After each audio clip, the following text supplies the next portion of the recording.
ಅವರ ಸಾಂಸ್ಕೃತಿಕ ನಾಯಕ.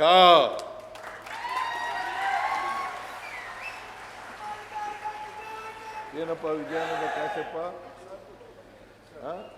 ಯಡಿಯೂರಪ್ಪನವ್ರು ಮಾಡಲಿಲ್ಲ, ಬಸವರಾಜ ಬೊಮ್ಮಾಯಿ ಮಾಡಲಿಲ್ಲ,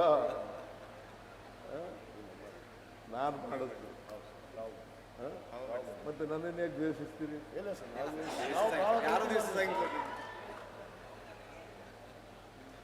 ನೀನು ಮಾಡಲ್ಲಪ್ಪ, ನೀನು ನನ್ನ ಅಭಿಮಾನಿ. ಯಾವಲ್ಲೂ ನೀನು ಮಾಡಲ್ಲ. ಕೆಲವರು ಯಾಕೆ ದ್ವೇಷಿಸ್ತಾರೆ ನನಗಂತೂ ಗೊತ್ತಿಲ್ಲ. ಅದರಿಂದ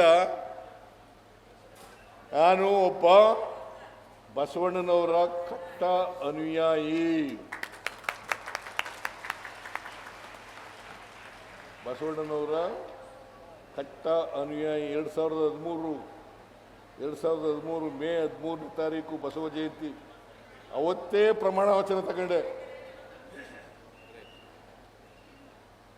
ಅವತ್ತೇ ಪ್ರಮಾಣ ವಚನ ತಗೊಂಡೆ.